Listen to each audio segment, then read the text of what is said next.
Bonjour et bienvenue à tous sur ACOTV. On est mercredi et c'est la première fois que je fais une vidéo du tirage de jour. Donc vous allez me dire qu'est-ce que c'est que tout ça? Eh bien tout ça c'est essentiellement les jeux de tarot et les oracles que je vais utiliser pour ce nouveau format. Donc du coup, comme vous pouvez le constater, on a quand même pas mal de choix, on va pouvoir s'amuser. On a donc un Golden de Tarot de Marseille, 1, 2, 3, 4, 5, 6 à peu près oracles. J'ai pas mis tous les oracles que j'ai parce que sinon ça allait pas passer dans le cadre, mais j'en ai d'autres. Et comme vous pouvez le voir, j'ai aussi le True Black Tarot, le Happy et Tarot del Fuego, qui va donc également servir à faire des tirages du jour. Bon, aussi, là où est-ce qu'on va s'amuser, c'est que déjà, ça va être varié, pour commencer, avec tous les tarots et les oracles différents, mais on va également s'amuser, vous verrez, avec les diverses significations selon les époques. Par exemple, je vais vous donner donc un exemple hein, sur le tarot de Marseille. La mort. La mort, tout le monde sait, ou du moins la majorité des gens qui pratiquent le tarot, c'est que en général, on parle donc de changement. Eh bien, pour définir l'exemple, la mort, donc changement, sauf que, comme on va s'amuser sur les dates et les diverses significations par rapport à leur époque, par exemple en 1781, donc le comte de Melé décrit donc la mort comme l'action de balayer, puisque la mort est une grande balayeuse, donc il y a vraiment cette action de balayer et ça donne une autre dimension au tirage. Évidemment, il y a encore plein d'autres exemples, mais ça sera justement l'occasion de découvrir les différents auteurs ainsi que leurs significations durant différentes époques. Et c'est ça aussi qui va faire un peu la richesse du tirage du jour et que ça va être un peu varié. Évidemment, sur Discord, ce n'était pas forcément facile de parler justement de tout ça, puisque bon, ça fait quand même beaucoup de travail d'écrire les significations, alors que là, en parlant, c'est beaucoup mieux, je trouve. Du coup, devant tous ces jeux différents, tarot et oracle, si un oracle ou un tarot vous plaît, vous pouvez également me demander en commentaire si je peux tirer par exemple avec le Chinese Oracle ou le Musolea Oracle of Soul. Bien entendu, vous me le dites par commentaire et moi le lendemain, eh bien je peux tirer donc avec le tarot ou l'oracle que vous avez choisi. Voilà, ça fait une petite interaction sympa donc avec vous hein, aussi. Bon, il faut savoir également que donc c'est des tirages, c'est un tirage général, donc ça ne va peut-être pas parler à tout le monde, mais on va procéder par 3 tas de 3 cartes et vous pourrez choisir donc un des 3 tas. Et donc vous aurez votre tirage général. Évidemment, je ne promets pas que ça sera à 100% vrai, puisque personne ne peut le dire, que ça soit à 100% vrai, c'est totalement faux. Mais le principe avant tout, c'est de passer un bon moment ensemble. Et je pense que c'est le plus important. Alors, du coup, pour le premier tirage, on va évidemment prendre le tirage Eteia. Historiquement, enfin, du moins les historiens appellent ce tarot le grand Eteia type 1, qui est donc le plus proche de l'original. Je voulais vous le faire connaître parce que, bon, je vais faire une formation dessus, comme vous le savez, enfin, ceux qui le savent, qui ont vu du moins le communiqué d'Accord Manga. Voilà, du coup, je vais vous en parler un petit peu, puisque, bon, Eteia, en fait, je l'adore, tout simplement. Me demandez pas pourquoi, j'ai un coup de foudre pour Eteia, donc voilà. D'ailleurs, j'ai beaucoup de chance, puisque ce tarot-là, je l'ai eu en édition limitée chez Los Scarabeo. J'ai sauté dessus. Et donc, je vais vous faire découvrir un peu tout ça. Le temps de ranger tout ça, petite transition, on se revoit juste après. Donc, pour mélanger les cartes et pour faire les 3 tas. Bon, du coup, nous voici avec les cartes Santsutsu. totalement mélangé, c'est un vrai carnage d'ailleurs. Bon, si je fais en fait cette méthode, c'est parce que pour moi c'est la meilleure et c'est aussi donc la méthode que propose Eteia dans son ouvrage. C'est donc la méthode pour mélanger telle qu'elle est décrite, du moins dans des tirages d'Eteia. Donc c'est vraiment le mélange de l'époque. Voilà, il n'y a pas de mélange à la française. Ici, on est plus dans un mélange, voilà, on met toutes les cartes, on tourne comme ça, enfin bref, on fout le bazar et ensuite on n'a plus qu'à piocher les cartes. Que dire aussi de ce Eteia qui est très peu connu finalement. Et justement, c'est aussi l'occasion pour moi d'en parler un petit peu. Eteia, donc je vais prendre les cartes en vous parlant. Eteia, c'est ainsi pour dire un des pères fondateurs donc du tarot divinatoire. Alors, qu'est-ce qui justifie justement que c'est un des pères fondateurs du tarot divinatoire? Eh bien, c'est Eteia le premier donc à avoir écrit les significations pour les 78 lames du tarot. Donc voilà, nous avons déjà 2 paquets. Hop. Un jour peut-être je vous montrerai le tirage tel qu'il le faisait avant. C'est vraiment difficile. On comprend pourquoi le tirage en croix a été si populaire jusqu'à aujourd'hui d'ailleurs. Donc comme je vous l'ai dit, ces cartes-là sont donc le Eteia type 1, nommé par les historiens, puisque c'est donc ce jeu-là qui est le plus proche, du moins, du tarot original. Donc il me faut une dernière carte, comme ça j'aurai les 3 complets. Celle-là, non, je veux pas. Je vais prendre celle-là, allez bien. Voilà.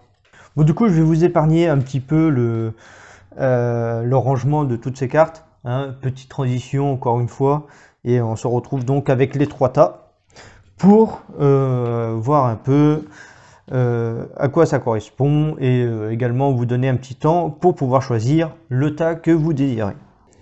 Alors, nous voici donc avec les 3 tas que vous pouvez évidemment choisir à votre convenance, par intuition ou tout simplement. J'ai mis des petits blocs de couleurs pour que vous puissiez choisir donc la couleur verte qui est le premier tas, orange pour le deuxième et le bleu pour le troisième tas. Donc n'hésitez pas à appuyer sur pause sur la vidéo histoire de bien choisir le tas que vous voulez, un tas de 3 cartes. Allez, du coup nous on commence donc avec le premier tas, donc la barre de couleur verte. Petite transition et c'est parti pour le premier tas. Donc nous voici pour les premières cartes, oui. Donc c'est le premier tas, on va découvrir ça ensemble. Hop. Bon, vous avez le trait, mais rassurez-vous, le trait est à l'envers, puisque là on ne parle pas d'une méthodologie semblable au tarot de Marseille, c'est-à-dire que parfois quand les cartes sont à l'envers, eh ben ça peut être cool, contrairement à la méthode de envers et forcément quelque chose de pas bien. Ce n'est pas forcément le cas. Donc vous avez la carte numéro 3, l'eau. L'eau qui n'apparaît pas exactement dans le tarot de Marseille. Hein. La composition de ce tarot est un peu particulière, elle est différente du tarot de Marseille. Donc vous avez traître, du moins à l'envers, l'eau, et vous avez la folie.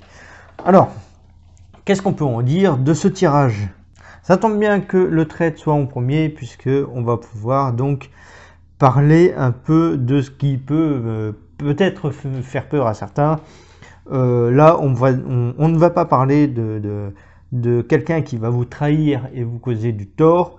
Du coup, à l'envers, cette carte qui porte le nom de traître va être plus une tentative de trahison. Donc évidemment, ça peut réussir, alors restez prudent, mais de ce que de ce qu'on perçoit de cette carte, c'est plutôt donc une tentative. Faites attention aux faux amis, faites attention aux gens avec qui vous parlez. Donc voilà, faites attention, ça peut toujours arriver. De toute manière, prudence, c'est une vertu qu'il faut toujours avoir à ses côtés. On va donc passer à la seconde carte, donc qui porte le nom de O, qui est la troisième. Alors, qu'est-ce qu'on peut en dire de cette carte? Cette carte-là est également à l'envers. Elle va donc indiquer un changement. Enfin, un changement. Je m'explique. Vous avez envie de changement. Vous avez envie d'évolution dans votre vie, dans un aspect du moins de votre vie. D'ailleurs, on dit souvent également qu'il faut être prudent lorsqu'on veut un peu brusquer les choses, forcer le destin pour du moins avoir du changement, qu'il ne faut pas trop faire de folie. C'est marrant puisqu'en plus, juste à côté, vous avez donc la carte folie. Du coup, je trouve que ce tirage est juste merveilleusement bien structuré. Donc voilà, on vous conseille aussi la prudence dans cette carte. Ne faites pas trop de folie, mais visiblement, vous êtes, on va dire, ainsi pour dire, têtu. Vous allez quand même avoir du changement. Et d'ailleurs, si vous avez envie de changement, moi, je peux que être pour. Le changement, ça fait pas de mal, mais donc, du coup, on va démarrer la troisième carte, hein, la folie. La carte du renouveau, la carte ainsi pour dire qui n'a pas de barrière et qui prouve donc que vous allez tout mettre en œuvre pour avoir donc ce changement. Alors oui, ce tirage parle énormément de changements. D'ailleurs, tout est bien, tout se suit. N'hésitez donc pas à faire ce changement. Peut-être que ce changement va justement mettre en lumière cette petite tentative de trahison. Peut-être que finalement une personne va s'y opposer, hein. Dans tous les cas, restez prudent. Faites ce que vous avez envie pour évoluer, pour avoir ce changement. Mais tout simplement, restez prudent. C'est le mot... c'est du moins ce qui en ressort le plus. Du coup, on va donc partir directement au deuxième tas. Transition, hop, et analyse. Du coup, nous voilà pour le deuxième paquet. Alors, on va découvrir ça tout de suite ensemble. Bon, garçon brun. Rassurez-vous, ça ne veut pas forcément dire que vous rencontrerez un garçon brun. C'est essentiellement, en fait, une réussite. Du coup, voilà, on va plus parler de réussite dans ce que vous allez donc entreprendre, que ce soit au niveau du travail, au niveau des études ou une passion ou autre. Il y a là un certain succès. Donc voilà, on va plus partir sur le succès. C'est la réussite. Alors, la deuxième carte, la fortune. Donc du coup la fortune, eh bien, elle est là pour confirmer justement ce succès. La fortune qui également veut dire que justement il y a vraiment une signification historique par rapport donc à cette roue de fortune. Alors avec la première carte, on voit très bien que vous êtes au-dessus. Profitez de ce succès puisque justement rien ne dure, il y a des hauts et des bas, mais cette fois vous êtes en haut, donc c'est un succès bien mérité. Profitez de ce succès, c'est votre moment. Du coup, pour la troisième carte, on va voir ça. Oui, bon. Alors pour moi, je vais interpréter cette carte comme étant la raison qui fait de votre succès. Elle exprime, si vous voulez, une déontologie, un code que vous respectez.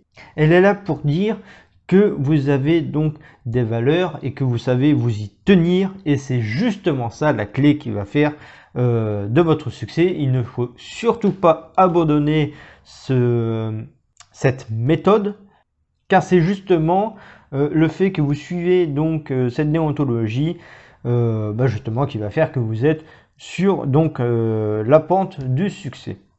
Donc très bon tirage également, je trouve que tout se suit, tout a l'air cohérent. J'adore le Eteia pour sa clarté justement. Quand je tire avec un tarot Rider-Waite, bon, c'est aussi peut-être parce que j'adore le Eteia que j'ai plus d'affinité avec, et justement va faire que je m'y retrouve mieux dans mes tirages. Mais pour moi, le tarot Eteia est beaucoup trop ignoré. Donc voilà. Ainsi, vous pouvez voir un peu à quoi on peut s'attendre avec le Eteia, qui est donc vraiment pas comme le tarot de Marseille, hein. Bon, nous on se retrouve donc pour le troisième paquet. Petite transition, à tout de suite. Eh bien, voici le troisième et dernier paquet. Alors, on va découvrir ça ensemble, comme les deux autres. Alors, qu'est-ce que nous réserve donc ce troisième paquet? Eh bien, on va le voir tout de suite. Bon, bah c'est plutôt une bonne carte, hein. C'est une carte qui exprime de la stabilité, hein. Donc, c'est un petit moment de stabilité. C'est une très bonne carte pour commencer le tirage. Bon, bah c'est un peu moins bonne carte, mais comment dire, pour me faire une idée, il me faut la troisième carte. Sinon, là, vu comme ça, en fait, on va plutôt partir sur la signification d'un moment de stabilité qui va vous permettre d'avoir donc un jugement sur votre situation. Moi, je pense qu'on va partir sur cette signification qui me semble être donc la plus probable. Donc, la troisième carte, d'accord. Donc là, on est sur un dilemme, hein. Donc, c'est un tirage, je vais pas dire que c'est un bon tirage, je vais pas dire que c'est un tirage mauvais, c'est plutôt neutre en fait. Vous aurez donc, bah, du moins c'est plutôt bien, puisque vous aurez la chance d'avoir un moment de stabilité, donc qui va vous permettre justement avec le jugement de mieux concevoir votre situation. Et là on est dans un dilemme, je dirais plutôt que ce dilemme va être soit d'agir seul ou soit de suivre des conseils d'autrui. En tout cas voilà, le moment de stabilité va vous permettre justement de juger votre situation et de faire un choix à la fin pour justement savoir comment vous allez un peu sortir de la situation qui vous préoccupe, de savoir un peu dans quel chemin vous allez ensuite vous diriger. Bon, justement, c'est bien d'avoir un moment de réflexion, c'est justement ce qui ressort, hein. Vous aurez un moment de réflexion. Et parfois, justement, dans la vie, on a besoin de réfléchir. Certaines choses se passent, parfois c'est bien, parfois c'est mal, mais dans tous les cas, on a toujours besoin de réfléchir pour améliorer les choses. Et sachez que tout peut s'améliorer, rien ne s'est duré, donc ni même le bien, ni même le mal que vous pouvez connaître dans votre vie, rien ne sera duré. Bon, excusez-moi, c'est une petite notification sur mon téléphone qui, j'espère que ça vous a pas cassé les oreilles. Du coup, je m'excuse pour ce son désagréable, même moi ça m'horripile les poils. Alors du coup, voilà pour ce dernier paquet. Profitez de ce moment de réflexion, c'est extrêmement important. Prenez bien le temps de réfléchir, de trouver des solutions que vous-même vous pourrez élaborer, et justement essayez d'écouter aussi les gens qui pourraient donner des conseils, parce que justement ça pourrait vous servir à améliorer la situation. Voilà donc pour les tirages. J'espère que ce grand Eteia, du moins le tarot Eteia, vous a plu. Je mets un peu les cartes, comme ça vous pouvez voir à peu près à quoi ça ressemble. Voilà. Voici donc le grand Eteia. Personnellement, c'est ce tarot que je préfère. Au prochain tirage, n'hésitez pas justement à faire un commentaire si vous voulez que je continue avec ce tarot, si vous voulez que j'utilise un oracle. D'ailleurs, si vous êtes sur Discord, je peux également vous envoyer les photos des oracles que je peux éventuellement utiliser pour les tirages du jour. Je vous souhaite donc une très bonne journée. Et évidemment, à demain pour un nouveau tirage du jour, avec soit un tarot ou soit un oracle.